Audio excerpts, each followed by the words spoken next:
Hey, I'm Bill Gross. Welcome to our Tuesday Real Estate Investing Zoom.com. We get together every Tuesday at 3 p.m. Pacific, 6 p.m. Eastern Time to talk about all things real estate, whether you're a brand new wholesaler, investor, bird dogger, you're diving for dollars, you're a seasoned investor looking for more deals or people to leverage, or you're a real estate agent. This is the place we get together every week and talk about all things real estate. And we network together, as Dave Weineman reminded us. So thank you, Dave, and thank you to all those who got on a little early. My pleasure. To do some extra networking. We don't charge any extra to be on early and get the extra money. What I will say, though, and I say this all the time to people on this call and the other call that I do Probate Weekly on Thursdays, is, in business, the more you put into anything, the more you get out of it. And we often think that we're just going to get something from, whether it be an organization, a family member, or a client. And I'll tell you that everything in life is about what you put into it, whether it's a marriage or a family relationship or an organization. You'll find that you'll enjoy it more and it will get better the more that you commit to it. So I'm going to ask today is, if you want to commit and play out with us 100%, turn on your camera, ask a question in the chat box, or unmute yourself and blurt out at the right time. Or if you're watching on the live stream, go ahead and put it in the chat box for YouTube or Facebook, and I'll catch those comments there as well and put them on as well. But the more you participate in your real estate business, the more money you're going to make. It's just as simple as that. So we're here to help. We're all here to play. We've all been brand new at some point, and we want to help, especially the brand new person who might not know even what to ask as a question. So we started off a little bit of networking, and I appreciate that. I created this group because I used to go to a luncheon every Wednesday at noon in Van Nuys. That with COVID got shut down, and they restarted and shut down. And then the LA Real Estate Investment Club used to have events at the Olympic Collection, which has since shut. LA REIC had an event once, twice, and shut down in January. So these are tough times, but one thing we can do is get together, make the extra effort to meet people and to network. And we do this every Tuesday at 3 p.m. on this called Real Estate Investing Zoom.com. So what I thought I'd do today is, we actually had a guest, and unfortunately, for whatever reasons, on the East Coast was snow. Not that I really know what that is. Her flight was canceled. She's stuck in an airport, doesn't have sufficient Wi-Fi, so we're going to put her forward for a couple of weeks. So I have actually a real estate deal. I want to walk you guys through the numbers because I can. But in the meantime, does anybody have a particular transaction or property that you'd like to promote? If it's off market, we primarily look at residential properties or something that an ordinary investor could buy. If you have something, raise your hand or put in the chat box. I'd love to walk through it with you or give you a chance to promote your program or product or whatever it is you're working on. Bill, can I say something real quick? Sure, Jack, go ahead. Okay. So as many of you know, I'm a real estate attorney and I handle neighbor disputes. And most of the people in this group are investors and not necessarily developers, but I think it applies. And I just want to point out to people that when you buy a piece of property to invest in, develop, or whatever, there are people who live around there. And many of them, have been there for a while. They've invested in it. It's their home, things like that. And it just because you're investing or developing doesn't mean you can't be a good neighbor. In the last 2 weeks, I've sued 2 developers because they came in and they were bad neighbors. And that is usually not in most developers or investors' budget to get sued and have to hire a lawyer and get a lis pendens and get stop work orders and stuff like that. So if you can do anything about being a good neighbor, even though you're just an investor and you're passing through, you probably should, because people are not putting up with it anymore. Just wanted to let people know that. That's a good point. Everybody is so tense and so upset about everything anymore these days, so triggered. I know I was involved with a nonprofit that owned a house they used for their office. And they went to do some sort of addition to it. And the local neighbors came out of the woodwork objecting. And I remember going to the executive director and said, well, do you talk to the neighbors at all? No, he'd never once gone next door to a couple houses. This isn't a nice neighborhood. I said, well, you should go with, if nothing else, to fundraise because you're in the business, but why not meet your neighbors and have relations with them and see what problems you have and you can work on together and how you can help. And unfortunately, it was just a mess. This addition we tried to get through was a legal nightmare. And then fast forward 10 years later, because we made an effort to reach out to them, we offered them free memberships. We sent them material about the organization for free. We sent them holiday gifts for free. We treated them like our most expensive donors. And 10 years later, we had another thing, and they were all on our side and helped us out. So it doesn't take a lot, but sometimes it's just taking the effort to meet people with the know. I was lucky enough that I went to a private high school in San Francisco. It was in the middle of a neighborhood, and the school bought the house that was right behind it. We had a very small piece of property for our school, and they bought the house behind the property and turned it into offices. And they knew that in the future, they were going to want to buy more houses or build out some of our property. And the rumor has it that the school hired gardeners for all the neighbors who around the school. Perfect. And just went and said, we're going to be your gardener for free for the next 5 years at least. And I have never heard my high school having any problems with neighbors. And they just did a huge building project. And I'm telling you, I mean, they're shoehorning this in, and not a peep from the neighbors. I'll give you another contrast, another story I know for personally. I was shown property in Westchester near Loyola University. And I used to swim there on a swim team. And so I assumed that there was some sort of ability for neighbors to buy a membership and work out at the pool, work out the weight room and facilities. And it turned out, no, other than student, faculty, and staff, nobody was allowed.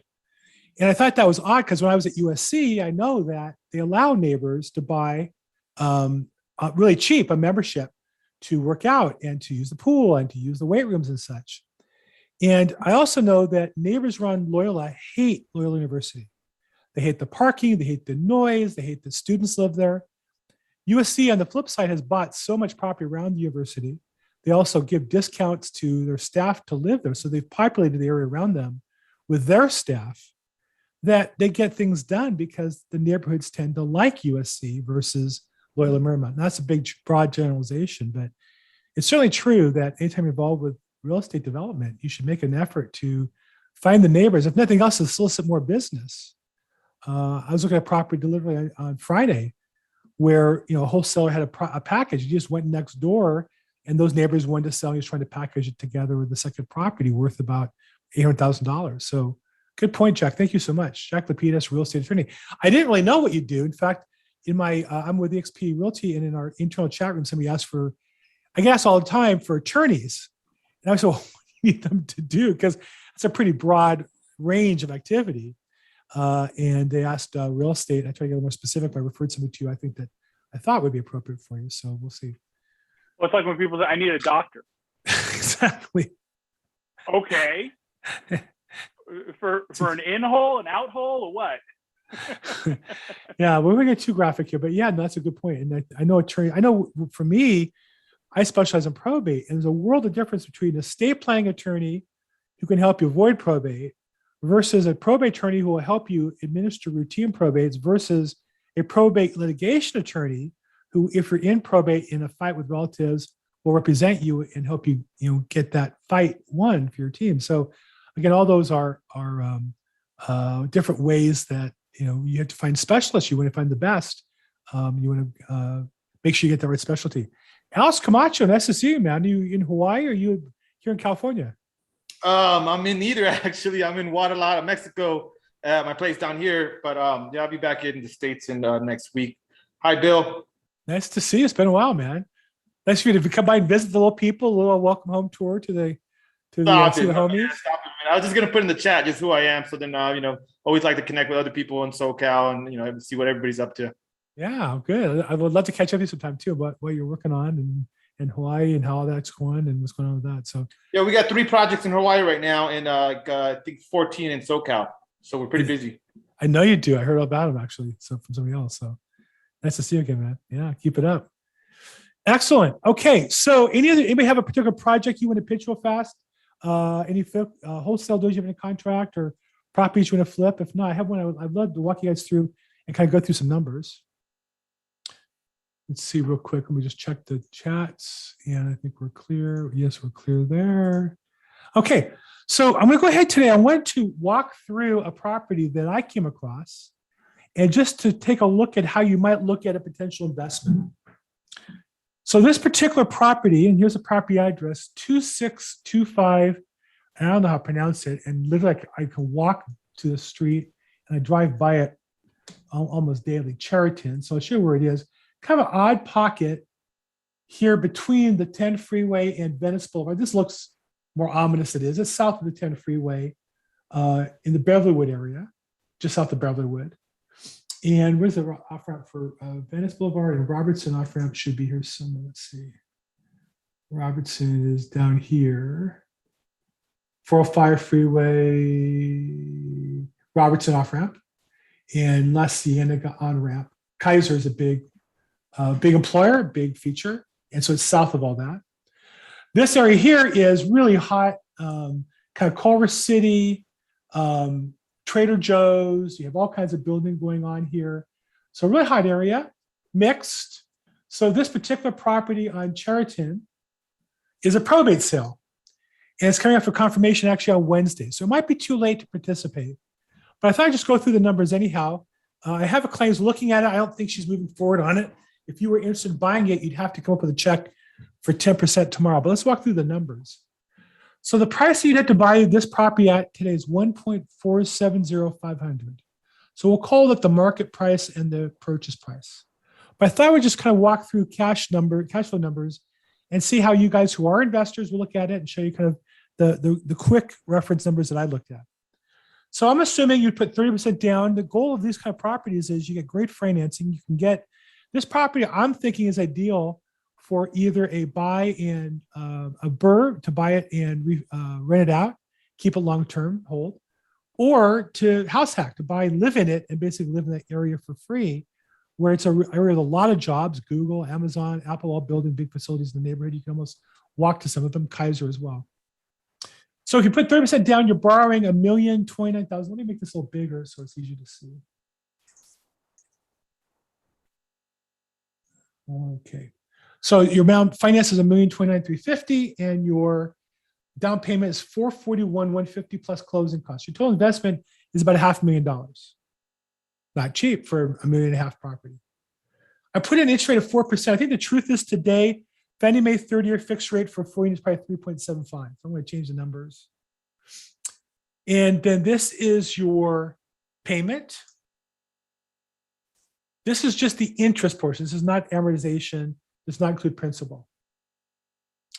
Now the monthly rents in that area, be interested in anybody else's input. One of my people was saying 3,000. I think that's high. One said 2,700. I thought that's low.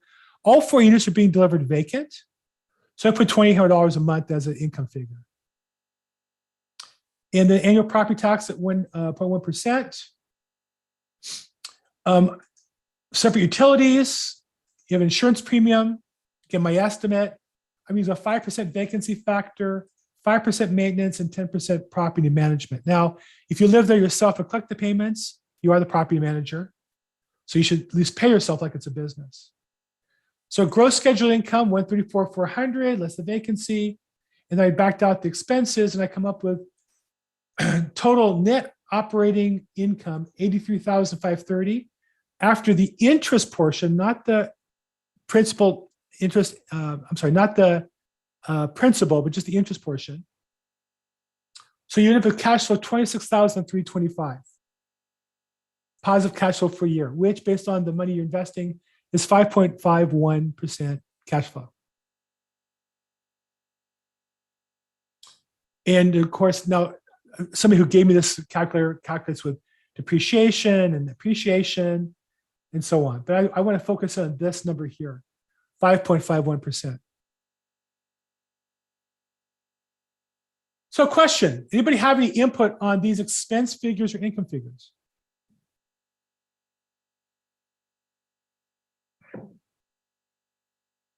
Not seeing any.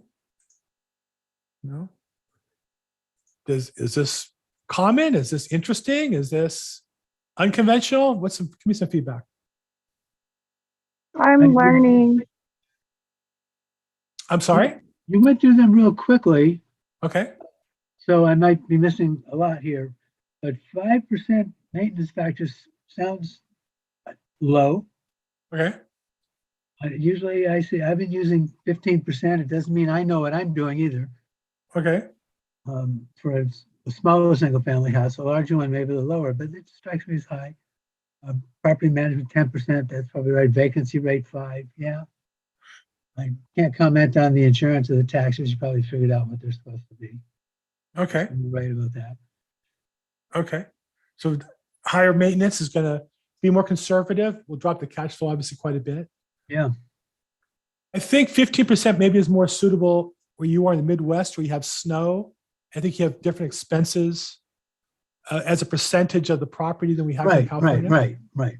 I don't know. Anybody have an experience? To me, that seems really high, but I know that in the Midwest, where you have snow, you have heavier rains, roofs turn over faster, heaters wear out more, just in general, things wear out faster as a percentage of the house. Like a heating system is a higher percentage of the total value of a house in Kansas than it is in California. It is.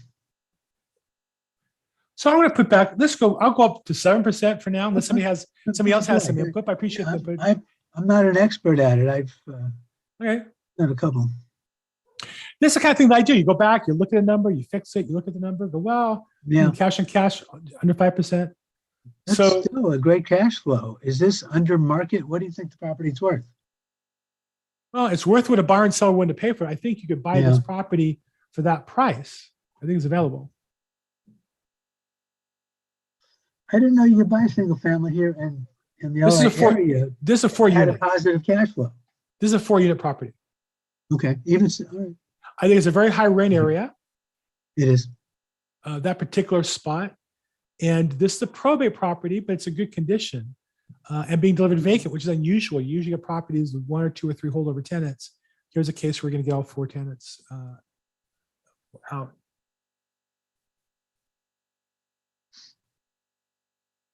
So, okay, so just wanted to kind of run that number. And then I said, well, what if you house hack it? What if you live in one? Oh, yeah.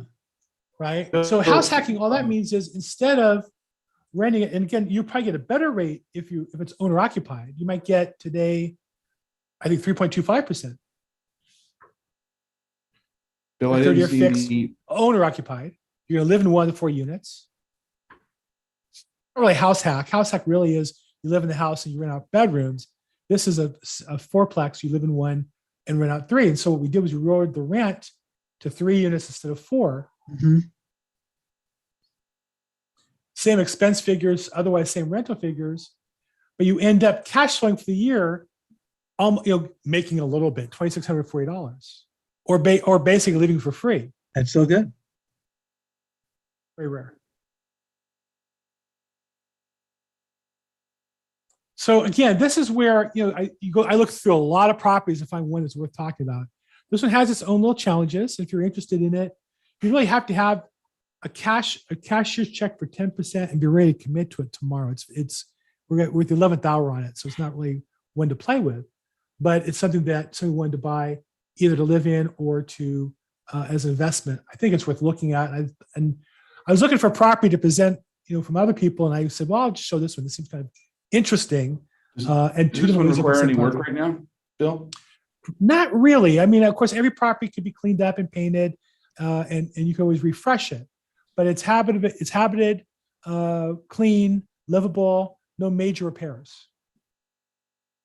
Now, I think in that area, somebody might say to themselves, hey, I'm really going to fix it up, really refresh it and upgrade it and raise the rents. Because I think in that area, these are 2-bedroom, 1 bath. You might get $2,900, $3,000 Wow. Wow. if you really refresh it and clean it up and make it nicer. Maybe the yard area, make it nicer, because it really is a very much in-demand area. Though at the same time, I'll say there's a lot of product coming online. So depending on how you look at that equation, could be good news or bad news. But that would be another strategy maybe to look at, make a little higher end property than it is right now.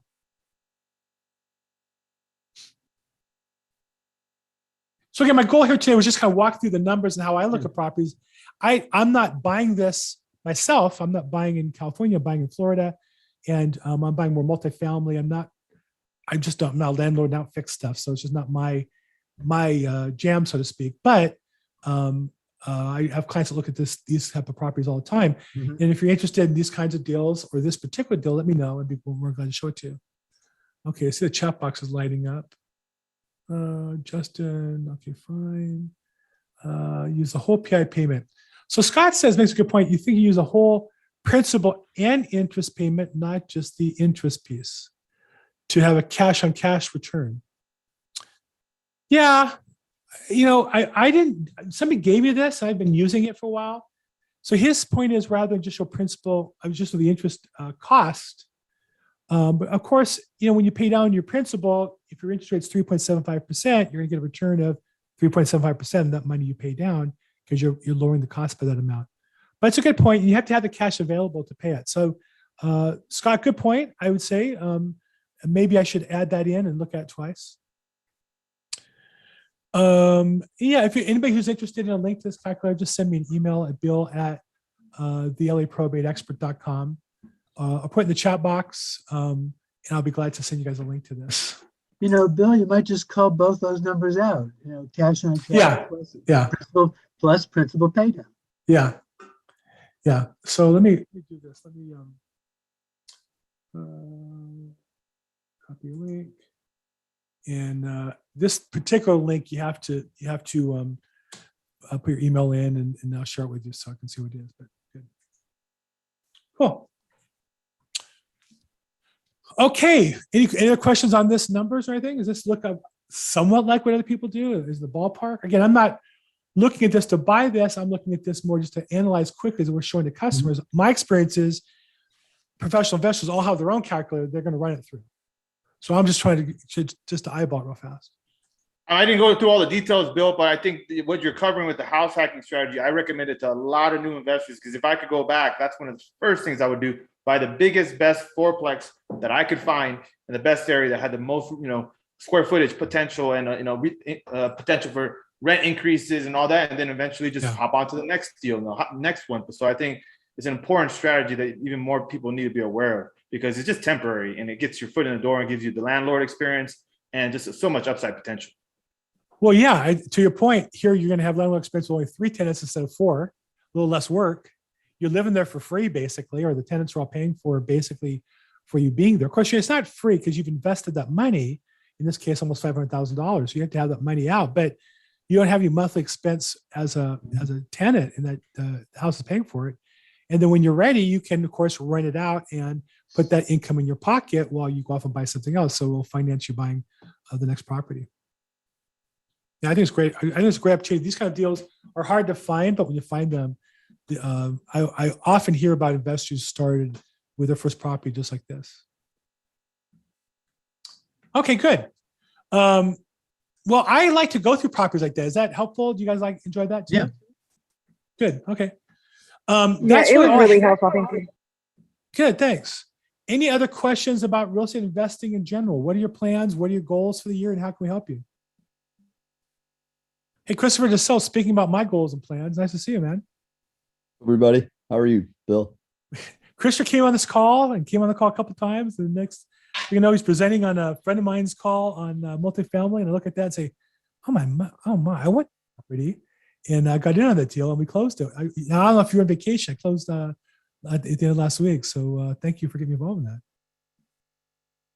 Thank you, Bill. And again, I've learned so much for you over the last 2 years. It's been a pleasure. And all your guests and everybody I've met several people on here. It's just been super nice. And it's pretty funny because in this environment, you kind of meet a lot of fakers, but not on this call. So.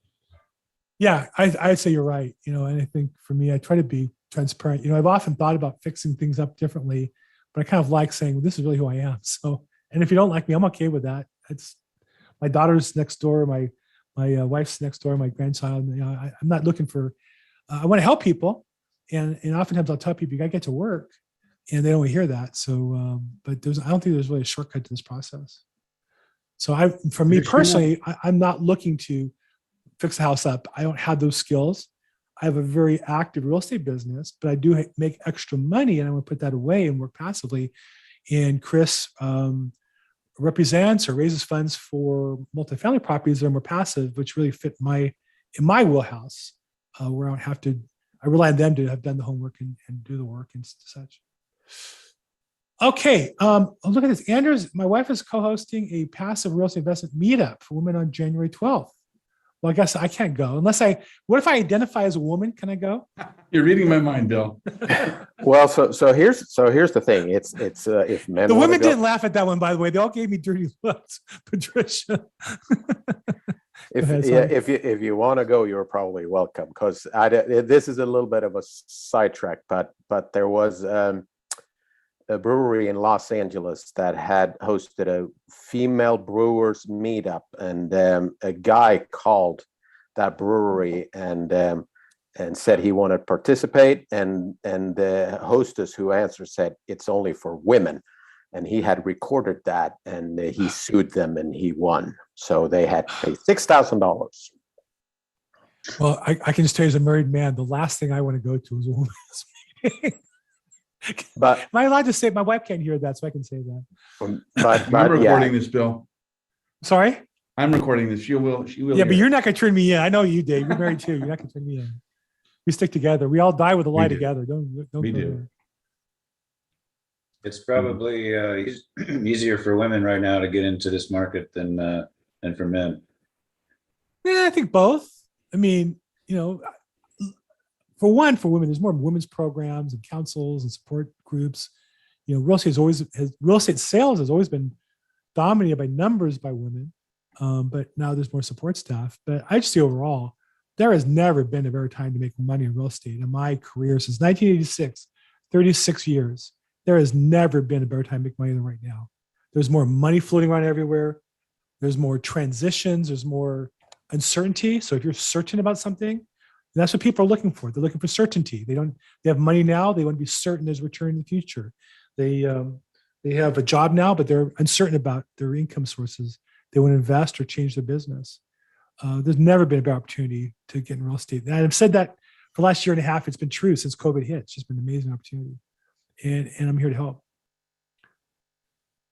What else you guys got going on here? New Year's, anybody have any big New Year's goals you want to share with us, or resolutions or commitments? I'll tell you my personally is to get up a half hour earlier every day and to exercise every day in the morning. So I do 15 minutes of strength and stretching, and then I do an hour power walk and get that done before the day even starts. And even though I swim at noon a few days a week, I'm going to get that workout in earlier just to be healthier and stronger. And then work-wise, just a couple of processes. We launched a new Zoom call for converting buyers into contracts. That launches next Monday in conjunction with a national lender. And we launched a buyer's workshop on Wednesdays at 5 p.m. here in Pacific time. And we have 2 or 3 more calls we're launching. So my goal is to be hosting a call a week, 5 different channels. So stay tuned for those as they come out. Okay, who else has questions? Anybody have any New Year's resolutions you want to share? New Year's goals, big goals? No? Alex, what's your goal for Yeah. you? Aysha, what's your goal? Go ahead. I actually want to balance, I guess, my multiple streams of income because I went to college and I got all these degrees, and then I have like some licenses. Okay. And I ultimately want to, put together this global enterprise, which is several businesses under one umbrella to help create jobs for people all around the world. And Nice. I think it can be done through education and networking. And so, let's see, this weekend on New Year's, the day after New Year's, I worked security because I had a security company that I work with. And I worked at the Toyota Center in Ontario at the Rain game. And then I'm also a licensed insurance agent. So I can sell insurance. Right now, I'm just working from home or, from wherever. Try to go to the library. It's hard to be on the phone and the computer at the same time. So I think that's one of my resolutions, just to kind of align my goals with my activities and get my technology in order, because I'm kind of topsy-turvy right now. My dad and just different things going on. So just get everything aligned so I can function more efficiently and balance out like all the different multiple streams of income that I have opportunities to work in. Real estate, I just got my resort and second property specialist designation from National Association of Realtors, and just be doing more of the sustainable business efforts like plan, integrate, collaborate, partnership, Okay. and You innovate. have a little background. It's a little hard to hear you. I'm gonna have to mute you. Oh, okay. I appreciate you sharing. I'm the on the comments. train. I'm on the Okay. train. That's why. Okay. Well, good. I'm Yeah, and glad- maybe get some coaching. Very Talk to good. some Let's people help you get some coaching. to Okay, help good. me out.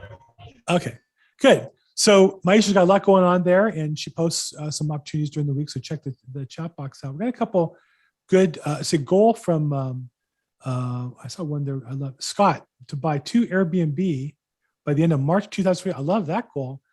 Scott, where are you going to buy those Airbnbs? What city or what market area? Oh, I'm looking in the Kissimmee, Florida, or Davenport, Florida, which are the cities that tend to have short-term rental short-term rental properties. Very common outside of Orlando, kind of by Walt Disney World. Got it. Somebody just showed me an Airbnb property in Fort Lauderdale. It's not really not my jam, but good for you. Well, good luck with that. How are you looking for properties? What are you doing? What activity are you doing to look for the right deals? Basically, I came across Avery Carl of the Short Term Shop. She was interviewed by the Bigger Pockets podcast, and I read her book, Nice. and I just became very interested in what she was doing. So I'm buying through them. Nice. Excellent. Well, thanks for sharing that. Sure. And Francis de Guzman, I'm going to South Dakota to check out the market for investment properties. Any pointers for me? Well, on our call, actually, is a very good friend of mine, Avram Gordon or Alan Gordon, who's also a colleague at eXp Realty. And I know he and his wife researched markets, and they, a couple years ago, came across the idea of going to Kansas and found some properties there they've bought successfully and rehabbed.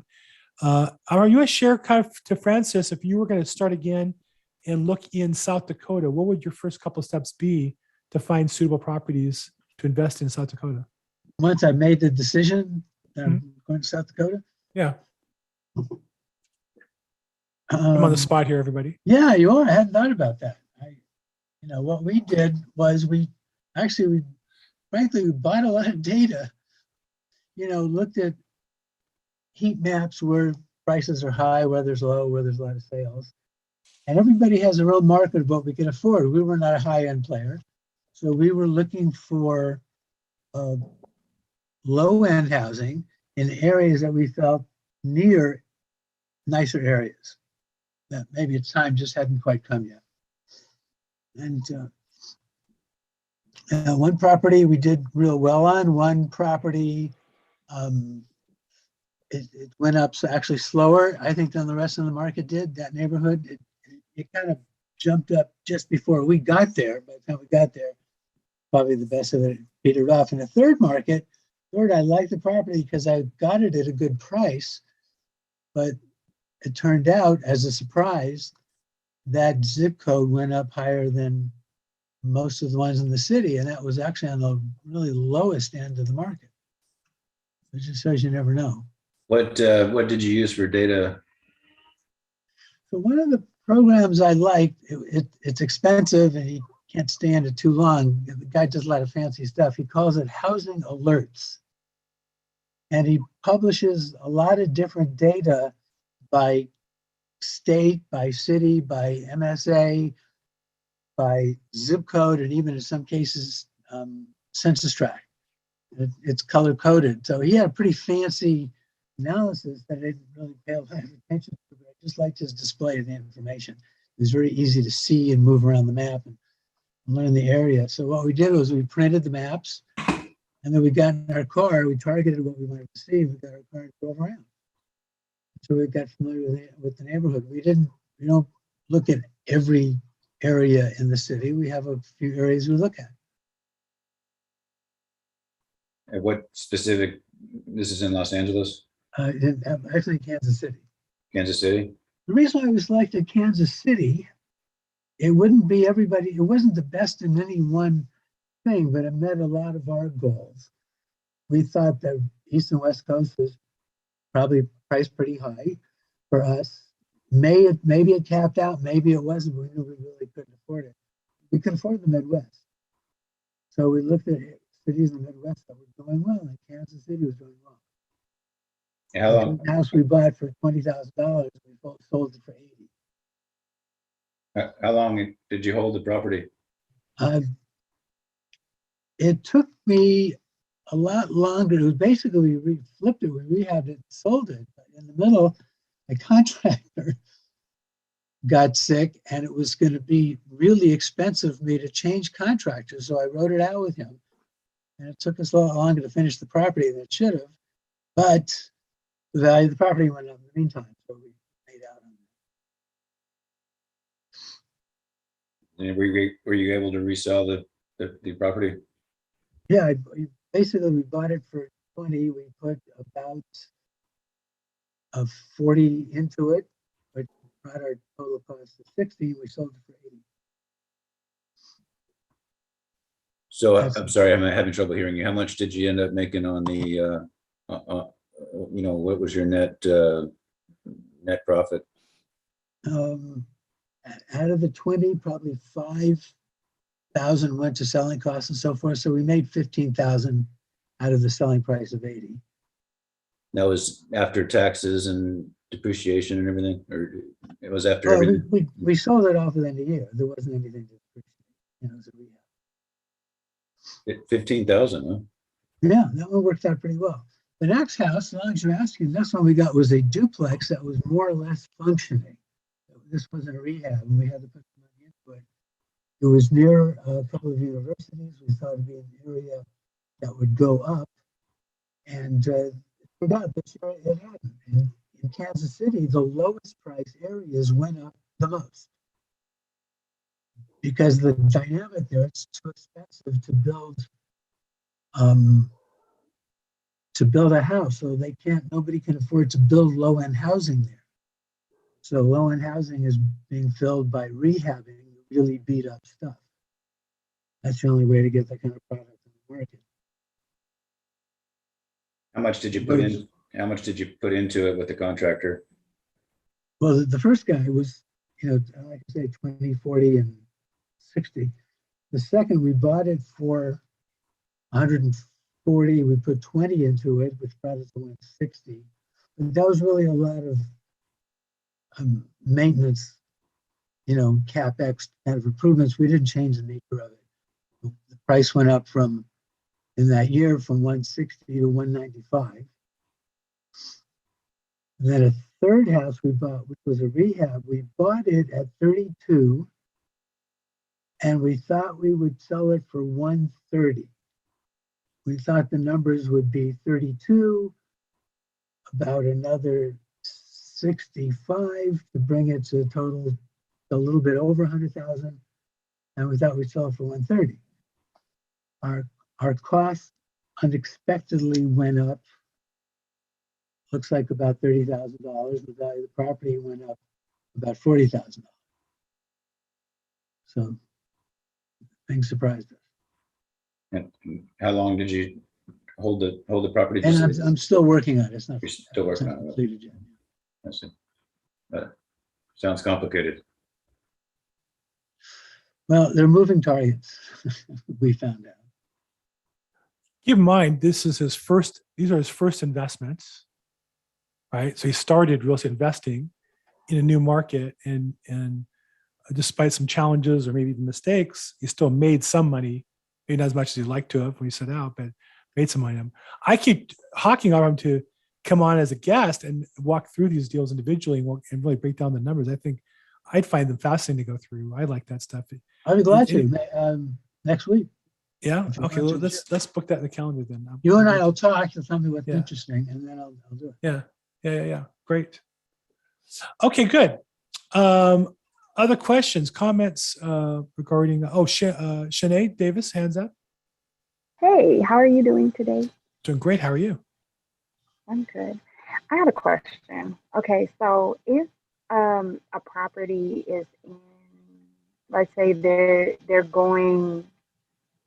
owner is going up against the bank and it's already in, it looks like it's in some type of collection lawsuit. You can't do anything with that, right? You can't try to wholesale it. You can't try to move it. It's already, you have to wait until the courts decide if they're going to give it to the owner or it processes through. If you find a property has a collection lawsuit on it, Correct. It looks like it's a debt collection lawsuit. so the lawsuit would have to be resolved they have to get paid off and give a release of whatever their lien is. Usually when you say there's a lawsuit, what you know that is the people suing file a document that publicizes that there's a lawsuit on the property.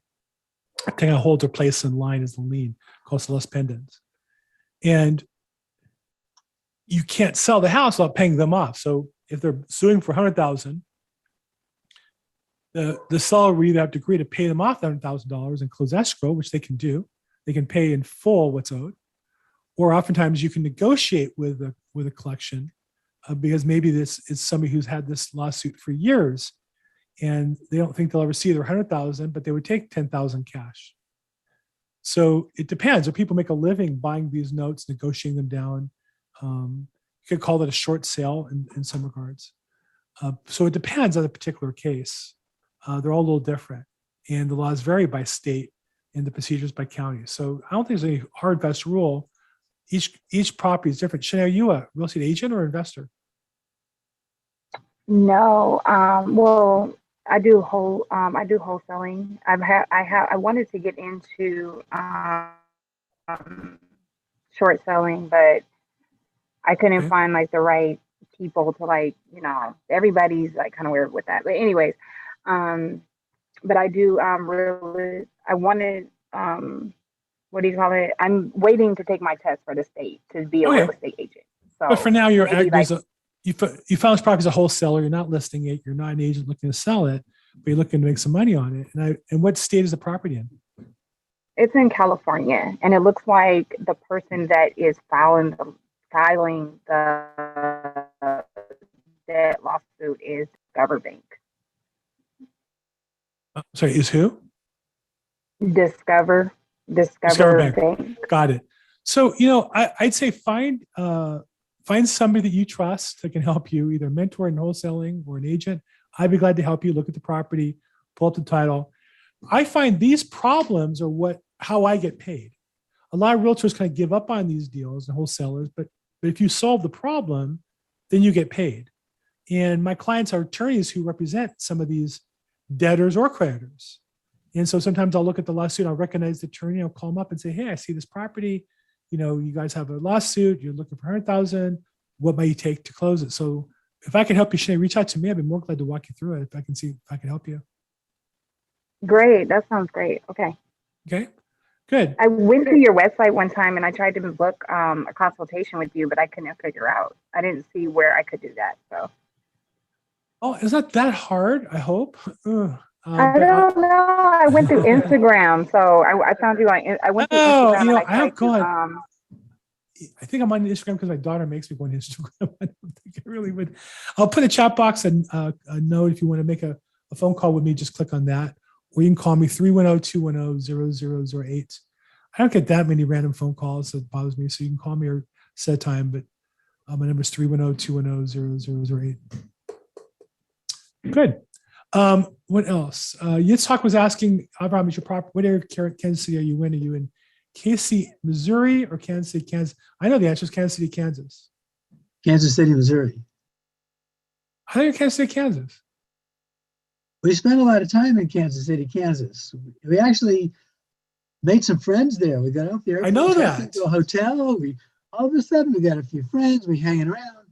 But Kansas City, Kansas is parts of it are sort of the Orange County of Kansas City. Uh-huh. Where the growth is going, the new stuff is going, the boundaries of the city is pushing out. Where Kansas City, Missouri, for the most part, not that there's growth on that side too, but that's the older city. Got it. The big city is really Kansas City, Missouri. Got it. I know that's the bigger city. I knew you guys were in Kansas City, Kansas. I know that's where your friends are in the community. Yeah, that's kind of that's what we make a home when we go there. But as it happens, all three properties we're involved in are all in Kansas City, Missouri. The nice thing for Abraham and his wife is now they go on these trips and look at property, it becomes tax deductible. The fact they stay there for a couple of days, have friends, go out to meals and stuff together, that now becomes tax deductible because it's really business. They just happen to be there and having fun. Well, that's a little bit romantic than it actually is. If that was my goal, I'd have done that in Hawaii. Well, Kansas has you described it. You made it sound pretty fun. I'm not going to Actually, Kansas. It's a nice place to live. I'm not going there, but it sounds like it'd be a fun place to visit for you. Cool. Shayna, where do you wholesaling? Do you live near the areas you look for properties, or are you able to find Yeah, properties? because okay, so I'm in California, and I just got into wholesaling. So yeah, I do wholesaling out of California because I haven't branched out yet. Sure. Because mostly because it's just out of fear and just not really having a team. Like I kind of figured out how to do it all by myself. So, you know. Oh, Okay. Shanae, you're not part of a team. We're all your team now. We're all here to work together. Yay. Nice. Okay. Well, great. Well, that was kind of fun. And what we'll do is we'll have Avram come back, and we'll do is we'll post properties up and walk through the actual numbers and budgets and profits. And he can talk about. Now, I'm a friend of his, so I probably know more than I should talk about without his approval. So I'll let him describe when we have him back. Actually, what you'll do is show me how to prepare a presentation on this Zoom. Okay. You know, I could put up pictures and things like that, but at the rate I'm going, I'll never get it done. If you can help me with that. Okay. Look, the thing I tell people all the time is if you want to invest in property, you got to look at a lot of deals. You got to look at a lot of deals, and you have to look at a lot of deals, and to meet people who have deals. And so what's one of the goals of this call for me is to find deals, find leads, find properties to invest in. I found a nice investment for about $50,000. I think that will be a nice return for me for the next few years. But I need more, and we all need more. We all need more business. Real quick though, who needs to make more income this year? Just so I know real quick. Who needs more income? Okay, and then who maybe doesn't need income but needs to build more wealth over the next 5 years to change their life and have the life they want. Okay, good. So you're in the right call. That's what we're here to do. And as I said, Shanae, we're all part of a team. We're all here to help each other. So I appreciate you laying out what you're working on, and we're here to help you. Let's go ahead and wrap up. Any last questions, challenges, problems, or cases we can work on real quick before we last call? No? Bill, where would we find you mentioned the home buying conversion workshop that you're launching. You said Mondays? Oh, so that's a good question. We're hosting a call designed for real estate agents to convert more buyers into contracts. So I'm not a buyer's agent because I just don't like being a buyer's agent, but I'm good at it, I think, when I help people. But part of being good as a buyer's agent is working with people that want to work with you and appreciate your expertise. The biggest problem real estate agents have with buyers is that buyers think after going on Zillow a few times that they know more than you do. And if they do, shame on you. They don't know more than I do. But when I tell them the number one thing is you have to have a plan. You have to get your loan done ahead of time in the right way to create the strongest possible opportunity for you to be successful. So I'm going to put in the chat box right now. If you're a real estate agent, you're interested. I'm working with a guy who's a superstar loan officer. His name is Michael Most. He's a guaranteed rate, does some ridiculous number of loans a year, has a team of people. He was one of the top people in New York, moved out here for personal reasons, has rebuilt the business, and just does huge volume. He and I actually am a partner in a mortgage loan officer consulting business, and he's one of our clients. That's how I came to know him. And so what he has done is taken the principles of our coaching from when I was a loan officer 30 years ago, and my friend who still is, he's taken those principles and put them in his business. So I'm co-hosting with him because I really think the real estate agents need to learn these principles, and there's some certain words and systems that he's implemented that I think are real helpful. It's free. It's Monday night at 5. When is this one, by the way? It's Monday night at 3 p.m. And again, this is really for real estate agents only. You're welcome to come on anybody else, but I don't think you'll enjoy it. But we're going to do it Mondays. And the idea is make it a workshop where the real estate agents come together and work on the wording, the role play, the wording to get their buyers on board. And it's a way that you can work with more buyers in less time by getting better results for the ones you have and spending less time on those who are never going to buy with you. So guys, that's for real estate agents only. Not that you're excluded if you're not an agent, but I just don't think you'll find it really best use of your time. Okay, so we have that. Thursdays, I always have Probate Weekly, 4 p.m. And that's Thursdays, 4 p.m. is probateweekly.com. Feel free to sign up for that if you're interested. And we have some other exciting stuff coming up the next couple of weeks. If you're a real estate agent, we're hosting at our EXP National Mastermind. I'm hosting Kevin Sales, title rep. I'm going to talk about how we work together and how he's a critical resource in my probate business. If you're not an EXP agent, send me an email and I'll get you an invite to that because I'm hosting it. I can get you in for free. So again, we do this every week, Tuesdays, 3 p.m., realestateinvestingzoom.com. We record it and stream it live on YouTube and Facebook and LinkedIn. If you're on those platforms, ask questions there. I'll get to them there. Love to have you live next week because participating is how you make more money and build more wealth. So thank you for everybody. Appreciate your support and have a great week.